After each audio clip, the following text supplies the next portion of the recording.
In today's episode, we're going to be talking about the New York Knicks hiring Tom Thibodeau and then catching up on all the news across the NBA from the scrimmages in Orlando to get you ready for the beginning of the NBA restart season. Michael Bolton. Let's get to it. Let's get to it, indeed.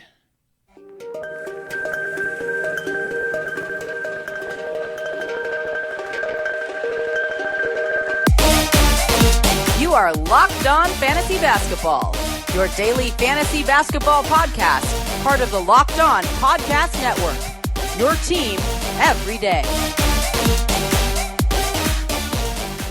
Hello and welcome to the Locked On Fantasy Basketball podcast brought to you by Basketball Monster. My name is Josh Lloyd and I am the lead fantasy analyst at basketballmonster.com and at Yahoo Sports Australia. You can also catch me over at Fade the Noise as well, ftndaily.com. Today's episode also brought to you by rockauto.com. Amazing selection, reliably low prices, all the parts your car will ever need. Now, the NBA season, we're almost ready to go. We're a couple of days away, so what I thought I'd do is just do a bit of an update on news across the league before we kick. I'm not sure what I'm going to do tomorrow's show yet. We're still working on that, and then we'll get back into DFS-type previews, recaps of the daily action when the season actually kicks off. So, the big news across the NBA at this point that's non-bubble related is, of course, the New York Knicks have a new head coach.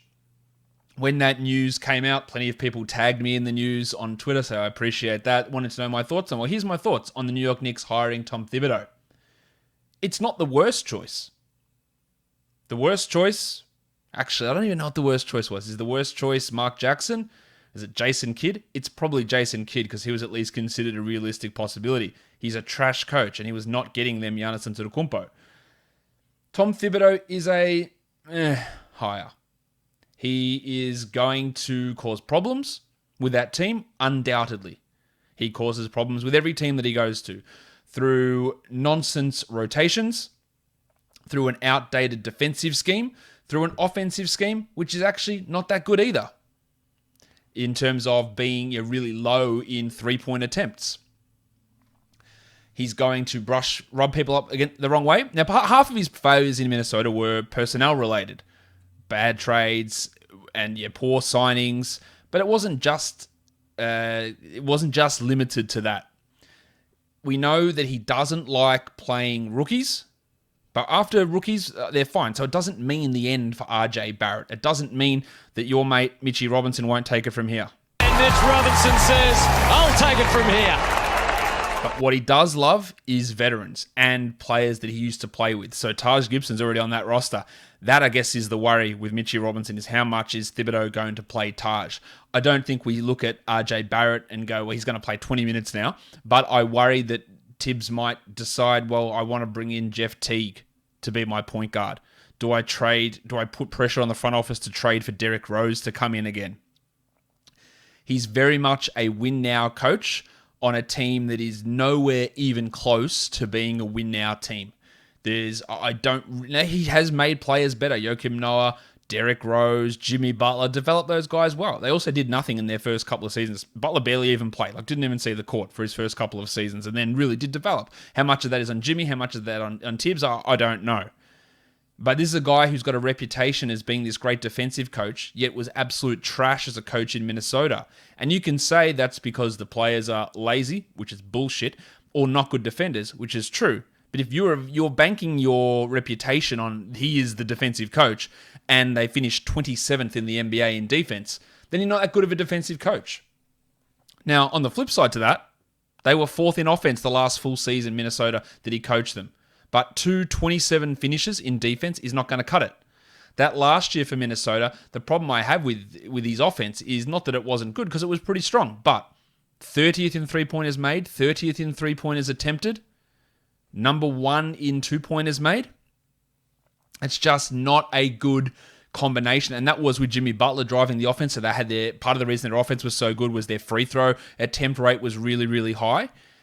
So there are absolute concerns there. Now, he goes to a Knicks team that's not a good three-point shooting team. He doesn't appear like he is going to emphasize it at all. He never really has been. His last season in Chicago, they were 16th in three-point attempts, which is middle of the pack, obviously, but not great. I just don't see what he's providing. Now, I think he could be okay as a coach. But even in those seasons in Minnesota where the offense was good, we can go back. I can go back and rewind to listen to podcasts that I talked about. The amount of times that Derrick Rose or Jeff Teague would just dribble the ball around and have the ball in their hands while almost literally one of the best offensive centers of all time, Karl Anthony Towns, is getting frozen out. When guys like Andrew Wiggins, whose play dropped off dramatically under Thibodeau, so we can talk about developing young guys, Wiggins went backwards in a huge degree. He just didn't get the ball in his hands. Not that he's a great player, but he didn't get the ball in his hands and he lost confidence completely. And this is part of the problem with Thibodeau. It might be, well, he gets wins and these soft cocks, they have to do more, and that's all fine. But when you have a player with talent who's developing and then you set them back so far that it's pretty much unrecoverable from with Wiggins, that's a concern. What's he going to do with Barrett? Not to say that they're the same player or their statistical profiles are pretty similar. How's things going to go with Robinson? I actually don't really have too much worry with Robinson outside of Taj Gibson. I think he's going to play pretty well under Thibs. What happens with what they draft here? They get a top 3 pick. Like, how much is Thibodeau going to run that guy? How much is Killian Hayes going to play? LaMelo Ball going to play? Anthony Edwards going to play? Whichever direction they go in the draft, what is Tibbs going to do with that guy? I just think that this is a guy that was a really good assistant coach for the Knicks, for the Celtics, a really good head coach for Chicago for the first few years, who has burned out his welcome in both places, absolutely screwed up a team in Minnesota. And let's not forget, he got them to the playoffs. He was also 10 games under 500 his first season before Jimmy Butler arrived. So was it Thibodeau or was it Butler? I don't know, it might be Butler. That's just me. And so many questionable things in terms of injuries and risk. And even if guys don't get injured, like Towns and Wiggins really didn't get injured that much playing under him, the fact that you're 20 points down and you're playing your guys for your 35, 37 minutes, it's negligent. It doesn't make any sense. So I am really curious how things are going to work in New York. They could be, again, a really low 3-point shooting team with Thibodeau there. Can he turn any of these players into something good? Kevin Knox, Frank Ntilikina. He'll at least like Ntilikina's defense. But I just think that there were significantly better options that the Knicks could have gone with, whether that was Kenny Atkinson or not. And I don't give a shit. Oh, look at Atkinson. He's under 500 as a career coach. Oh, look at Thibodeau. He's over 5. That doesn't mean anything. It's literally why you should not judge coaches strictly by win-loss. It makes no sense to do that. I would much prefer Atkinson. I would prefer to give guys like Udoka, Adrian Griffin, Becky Hammond, anyone. Try something different. Try a new coach. Try the guys like Budenholzer when he was in Atlanta, Taylor Jenkins, Atkinson when he went to the Nets. Find the assistant coach who can take you there. Not a guy whose defense used to be good 12 years ago. Yeah, back when he was an assistant, and that's why he got his first head coaching job. Not a guy that's defense has been exposed the last 3 years where he's been a coach. And now you're on a team that's got some iffy defensive prospects anyway, and how that's all going to work out. And I worry how much influence he has on team building, because that could be an absolute disaster for the Knicks. So it's not the worst news. It's not the worst decision they could make, but it's also not the best. So we'll see how that all pans out. If you want to see how something pans out, rockauto.com.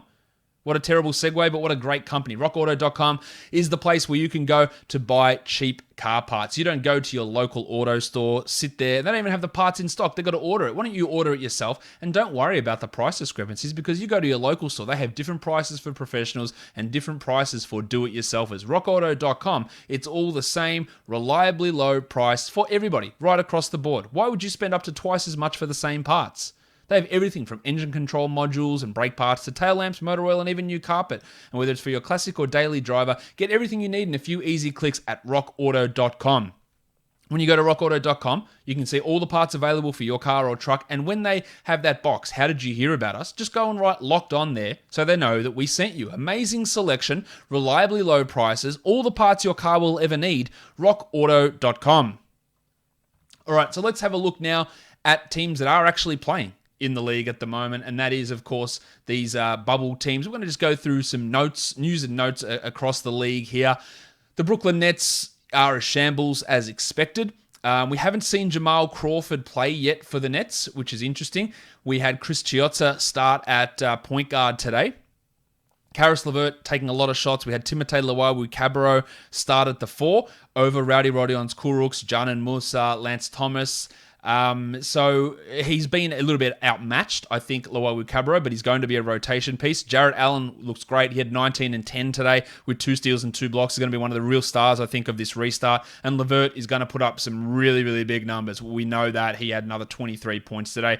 Chiozza is going to be an interesting guy to look at for DFS, especially if they give him the starting nod as the point guard on this team over, say, Tyler Johnson, who's been playing some solid minutes as a backup, and you think Kuroks and Anderson will have some decent roles on this Nets team as they struggle for any sort of relevancy. For Boston, Kemba Walker is back. He only played a few minutes in the first scrimmage game, or his first scrimmage game, but it's good that he's out there. So they are basically at full strength now. Jason Tatum's been a little bit shaky in the scrimmages, but realistically, looking at this Celtics team, there's nothing major coming out of what we've seen here from this squad that makes us want to adjust our thoughts or drafting strategies or DFS strategies with this team. They seem pretty strong. I think they're still going to be easing Kemba in through the 8 regular season games, but everyone else should be at full go. For the Mavs, we've seen Doncic. He did have a trip to the locker room, but he appears okay. Trey Burke still hasn't made an appearance yet, but he won't be far off, while Michael Kidd-Gilchrist apparently is a bit longer in terms of how long he's going to be away. Now, he is not a guy that's probably going to be a rotation guy. We know Courtney Lee and Willie Cauley-Stein are already out for this team. Boba Marjanovic has been playing some decent minutes, 20 minutes a game. That's because Porzingis played only one game and played 15 minutes, because then he had a one-day quarantine for missing a test. But otherwise, it's pretty much business as usual. Seth Curry can't miss at the moment, 69% shooting. Giggity! So yeah, really, really strong. And Seth's going to be a huge piece as well. Well, also got some pretty good Delon Wright minutes for the Dallas Mavericks in their scrimmage games so far. The Nuggets, has been a lot of interest there. And we talked about Bol Bol last week and talking about how, the numbers are fine. He's getting a lot of playing time, but this Nuggets team doesn't have anyone there. Well, we saw today, we had Jamal Murray, the headmaster, Echo Homo. He was back in action. We saw Farton Will Barton return. We saw Michael Porter Jr. return. And therefore, consequently, we got the minutes for Bol to reduce. Only played the 20 minutes here, which is still a decent chunk. But no Gary Harris, no Monty Morris. That's because we had Jeremy Grant playing at small forward, only had 18 minutes of Barton, only 26 minutes of Murray. I think there is a chance that Bol plays in these 8 seeding games. It won't be more than 20 minutes a game, and I wouldn't expect the level of production he had in that first one. He still did have 10.6 rebounds in this game, shot 2 of 2 from 3, and nobody has ever questioned his shooting efficiency or his shooting form from 3. It's more the positioning, the defense, the slow movement. That's always the concern for Bol, but he's been impressive. Porter also dropped in 19 points in 20 minutes. Mickey Porter, he was a minus 21, so that's not ideal. And defense has been the thing that's kept him off the court pretty much this entire season. Again, he'll be just in that smaller sort of role. We're going to have Plumlee and Jokic and Grant and Millsap, leaving Porter and Bol to get the scraps there. Craig will jump in, or be between Craig and Porter between the last rotation minute spot eventually in the playoffs. But we will get some maybe elevated Porter minutes in some of these games and some elevated Bol minutes. But this is still not a full-strength Nuggets team without Morris and Harris out there. And Troy Daniels, who went off in those first couple of games, basically already squeezed out of the rotation. Only the 6 minutes in this game for Troy Daniels. For the Houston Rockets, Jimmy Harden, he's going to play his 35, 36 minutes. He's got a lot of assists. He's just basically in regular season form, so that's great. Hopefully he can continue all that same level through the playoffs. Eric Gordon looks like he's going to start over Dan House.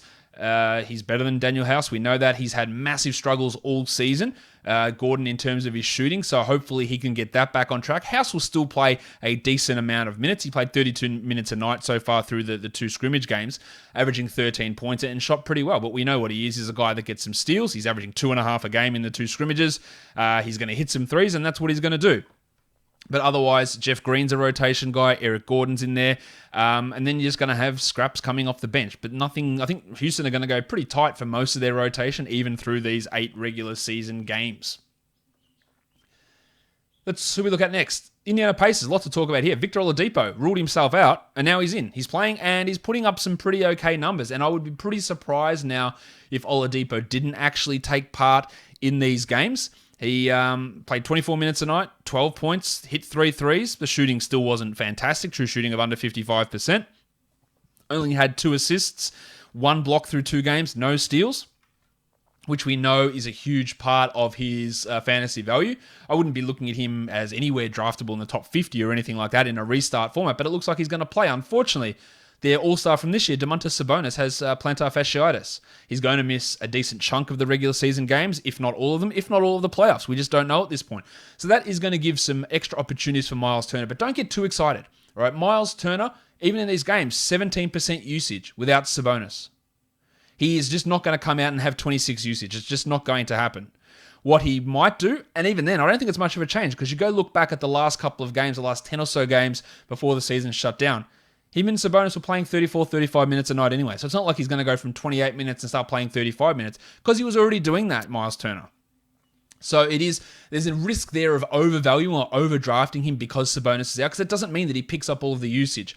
What the Pacers did in the first game, or the last game, sorry, the Sabonis didn't play, TJ Warren shifted up to the 4. We had Oladipo play with Aaron Holiday and Malcolm Brogdon, and I think they'll probably go that direction. They like Justin Holiday in that bench unit with TJ McConnell and Doug McDirt, so those guys will all stick in that bench unit. We haven't seen any of the dart yet. Goga Bitadze. Problem with my Gogo-mobile. Gogo-mobile? No, not the dart. Not the dart. We've had Jakar Sampson getting center minutes, TJ Leaf getting center minutes. Surely we get a little bit of Goga at some point in these regular season games. But the big news there is Sabonis out and Oladipo, it looks like, is going to be in. For the Clippers, Lou Williams suspended after getting wings at a strip club. Sure, that's where he went to get dinner. No worries. Wings, are you ready for a controversial statement? Wings aren't that good. Why are you pouring me? I'm right. There's too much fiddling, too much gristle, too many bones. The flavor of them is nice. I much prefer a boneless wing. Oh, that's just a nugget. Who gives a shit? It's delicious. Boneless wings are definitely greater than wings. And going to a strip club to go get these wings, I don't know, why do we want to eat bones? It's too messy. I don't like the sauce on my hands. Lou, get your food from somewhere that's not a strip club and don't risk it all for wings of all foods. And if you disagree, hey, let me know your thoughts on chicken wings in the comments below or tweet at me, because I'm sure I'm going to be in a very, very, very, very small minority there. But Williams is going to miss the first 2 of the regular season games. We also don't know about the table Montrezl Harrell and Landry Shamet, who've been dealing with personal issues and COVID diagnoses, respectively.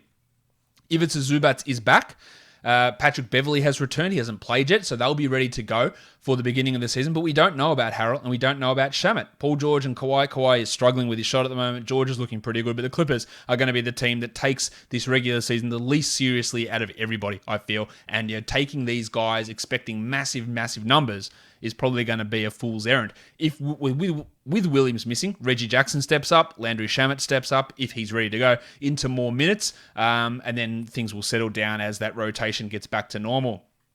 For the Lakers, in their last game, which was today, they rested Davis, they rested LeBron, they rested Kyle Kuzma, Dwight Howard didn't play, so we got a lot of the bench guards. 27 minutes of Dion Waiters, who scored 18 points. 25 minutes of J.R. Smith, who scored 20 points. And let's look at J.R.'s game, because people will definitely Dutch right of this one. He shot 86% from 3. He was 6 of 7. There were some ridiculous shots there. He is not a guy that is going to play this level or this many minutes. Again, 4 guys are out already. 4 rotation players didn't play. Danny Green played 18 minutes. Markieff Morris played 6. Kentavious Caldwell played 18. Dion Waiters, I think, can actually be a positive contributor for this Lakers team. I think he will fill in the Rondo Bradley role, maybe even better than, or definitely better than Rondo, and maybe even better than Avery Bradley. Caruso will also step up, but I wouldn't be expecting J.R. Smith to have a massive role on this team by any stretch. And there'll be games, I think, where he doesn't even play. This was, though, on Monday, a really good performance. You're going to get Waiters getting the bulk, and maybe even Quinn Cook and J.R. Smith probably fighting for those last 10 or so minutes in the rotation, which is not really going to be too much of an impactful thing. For the Grizzlies, no Justice Winslow means Kyle Anderson will be your starting small forward. He's doing Kyle Anderson things. He's blocking shots. He's getting assists. He's averaging 15 points, 6 rebounds, with 2 blocks and half a steal with 2 threes in his 23 minutes. That's really, really good for fantasy. I don't think the 2 blocks is going to sustain, but he can block shots, he can get steals, he can get assists, he can score. Not much, but he can do a few things. He's at least worth to have a look at sort of a back-end pick Valanciunas, Ja Morant, Jaren Jackson, they're all playing pretty strongly. Brandon Clark's doing his thing. Interestingly, Josh Jackson not really doing too much. And I thought with Winslow out, he'd get an opportunity. Only 12 minutes in one scrimmage game. Grayson Allen played in one of them. We got Melton and Jones doing their thing. Dylan Brooks, the struggles continue. 19% shooting. He had a 6-week run of being really good, got a contract extension, and now has been trash for really the rest of his career. I still think he can be better than what he is, but I think he was a little bit overrated to begin this 19-20 season through the first couple of months because he has dropped off hard, and he has looked pretty poor. I'm not saying he's going to lose his role, but when guys like Melton and Allen and even Jackson, if they can push, maybe they can take some of those minutes away from Dylan Brooks if he's continuing to struggle, which he is at the moment. For Miami, we saw some big minutes and big numbers for Tyler Hero. I wouldn't, again, get overly excited about that because we haven't really seen any Jimmy Butler yet. He played one game of 11 minutes. Hero averaged 29 minutes and 18 points across the 2 scrimmage games. Olynyk had some big games as well. He looks to have gotten the nod here over Myers Leonard. Leonard only played 13 minutes. Olynyk played 26, but that's still up in the air. Very limited Kendrick Nunn as well. One game for 18 minutes. Dragic played only 16 minutes, so it's really hard to extrapolate too much out here, but I wouldn't be expecting 29 minutes of Kendrick Nunn a night. We've talked about this. If everyone's healthy, he doesn't play that much. Hero probably low 20s as well, as Butler ramps back up, as Dragic ramps back up, as we get Iguodala and Crowder and Jones and all those guys and Dunk Robinson in there. So don't overreact too much here to the big numbers that Tyler Hero put up would be my advice on Miami. On Milwaukee, really nothing to see. Sterling Brown's looked okay in some backup minutes, but we know what this Bucks team is. They're going to be going pretty easy through most of it. Giannis dropped 30 points in 23 minutes today against the Pelicans, as you do. Just doing his usual ridiculous stuff. There was no Bledsoe today. Paddy Connaughton still dealing with his COVID-19 diagnosis. Not really too much to say about the Bucks. For the Pelicans, Zion has returned to the bubble. He'll be ready to go, I would imagine, for opening night. Alexander Walker has been playing pretty well, while Jackson Hayes is getting minutes over Jahlil Okafor. Now, I think that when things come into the real games, that neither of those guys will play much because you have Zion, you have Ingram, and you have Mally, and Favors, who's been really good again. That'll limit what those guys can do, but interestingly, Hayes over Okafor at this point. And New Orleans undefeated in the scrimmage games. I reckon they're going to make the playoffs. I reckon they get into the 9th spot and then beat Memphis twice in a row. The Orlando Magic. Markelle Fultz made his return. Great news. Aaron Gordon had to sit out today's game with a groin issue. But the big news is John Isaac, one of my favorite players in the NBA. You all know this. He returned. He played 7 minutes. He had 13 points, 7 rebounds, and 2 steals in 7 minutes. That is an absolutely nonsense return. If he's playing that well, I think he's going to play in this regular season. He is going to be probably a top 30 player in fantasy next season, maybe higher. I think he can really be absolutely an all-star level player at some point in the future. You know I'm really high on him, and it's great to see him here. But these rotations have been a bit wacky because Fultz and Isaac have barely played. We had Gary Clark, the Comet. He started and played 35 minutes today and scored 17 points. So that's obviously a pretty weird one there. Carter Williams is going to lose out a little bit with Isaac returning. So is Ennis, and that's going to really push guys like a Wundu way down the pecking order there for Orlando. But it is just great to have John Isaac back and playing. In Philadelphia, Ben Simmons coming in at power forward, averaging 9 assists per game. That's what I talked about. He's still going to get his assists. He's still going to have the ball. And he's still going to orchestrate things. That has obviously come to fruition. He took 2 threes in the first game and hit one of them. Didn't in the second game, but he still looks to be actually really, really good. No surprise there. Shake Milton, not a guy that I think is going to be worthwhile looking at as a fantasy option. He's going to bang in threes. He's hitting them at 44% again, but he does absolutely nothing else, and he's just not going to have the usage. While Embiid is dealing with a calf issue, it doesn't appear to be anything significant, so he'll be fine, ready to go. While Horford, I think, minutes are going to be really, really limited here in this restart, so I wouldn't even be considering him at this stage as a player that I would want to draft. For Phoenix, DeAndre Ayton hit some threes. Dario Saric dealing with an ankle injury. And I said this on the Suns preview part. I think Cam Johnson's going to play more than Saric considerably. But the big standout to me for Phoenix has been Mikal Bridges, who looks ridiculously good. There is no Kelly Oubre. I don't think we're going to get Kelly Oubre playing. But Bridges looks so good. He's going to be a star, I think, in this league. Or at least an underappreciated star and an absolute fantasy star at some point as well. I expect a bit of a breakout performance here from Mikal Bridges. For Portland, they started Yusuf Nurkic and Hassan Whiteside together, and the most important thing is Nurkic played 28 minutes. I think they do bring Whiteside off the bench, but they'll play together a little bit. Nurkic getting those minutes is really, really interesting. Now, Lillard is dealing with a foot injury. He missed the last game. He thinks he'll be fine, but that's always something worth looking at. While Gary Trent obviously getting the bulk of those minutes over Anthony Simons. He could be an interesting 3-point option at the back end of drafts and for DFS. For Sacramento, the pencil, Harrison Barnes. Barnesy. He's joined the team, he's practicing, so he should be ready to go for the restart. Darren Fox is over his ankle injuries, but we haven't seen Alex Len or Rashawn Holmes play yet. We know Marvin Bagley's out for the entire restart. Holmes is going to get some minutes. Jesus, we would hope he's going to get a big chunk of minutes here, but Harry Giles has been pretty impressive, but Holmes is going to be that guy to look for. Well, if you're looking for a bit of a deep sleeper type guy, Daquan Jeffries has looked pretty good. Now, that's mainly because Barnes has been out, but we'll just watch for him maybe to get some rotation type minutes. For San Antonio, it's finally happened. Finally happened. Yeah! Derek White and DeJounte Murray starting together, and Derek White, guys, he's good. Maximum Derek. I couldn't have screamed this high enough that this guy is really good. He's showing it now again. He looks really good. Would I have him over DeJounte Murray? If they're starting and playing the same minutes, probably. As a draft option, it looks really good. Lonnie Walker getting starting minutes as DeMar DeRozan's playing at the 4. Walker's really a score-only sort of a player. And the other big winner, I think, for San Antonio is Jakob Poeltl. Now, they are playing... they don't have any centers. They've got him and Drew Eubanks, who's the backup at the moment. But Poeltl, 20 minutes a game, 10 and 9, 1.5 blocks, 77% shooting. You know what he's going to bring you. I think he's going to play more than 20 minutes a game as well. Give him 26, 27. He really is going to be a bit of a fantasy breakout guy. Eubanks also putting up some good numbers, including some blocks there, while Maximum Derek had 16.5 with 4.5 assists and 1.5 blocks and 1 steal and 2.5 threes. Massive stuff from Maximum Derek. Also look for Keldon Johnson to be a decent rotation player. Interestingly, Pat Mills hasn't played at all. I'm not sure they're even going to play him, to be honest. They're using him more in like a coaching sort of role, and that will give more minutes for Forbes and for Murray and Johnson and those sort of players. So that's something to at least watch out for. For Toronto, Pat McCaw's dealing with a recurring injury that Nick Nurse wouldn't specify, but that just means more minutes for Terrence Davis, who is so much better than Pat McCaw, it's not even funny. He looked great again today, Davis.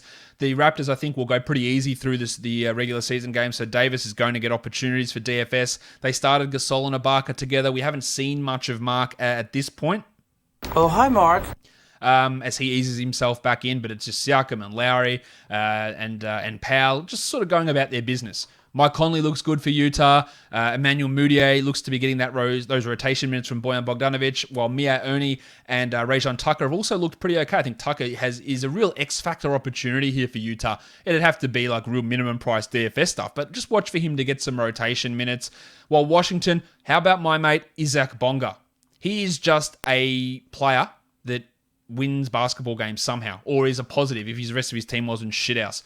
He played another 30 minutes today. He was a +5. The other starters, -12, -14, -19, -7. I'm not sure how it continues to be possible, but it is. 2 steals and a block, another 3 assists. He only scored 9 points, but he is an advanced stats darling who seems to always produce good stuff when he's on the court, and I think that he could be an absolute fantasy factor. Tom Bryant's not doing a huge amount, but he played 26 minutes today, so that's encouraging. Hachimura had 19 points with nothing else. He is the most empty calories fantasy player almost in the league at the moment. While Troy Brown also looked okay out there, 12 and 8 with 3 assists in decent numbers. Low usage for Shabazz Napier. We've got Flaming Mo Wagner.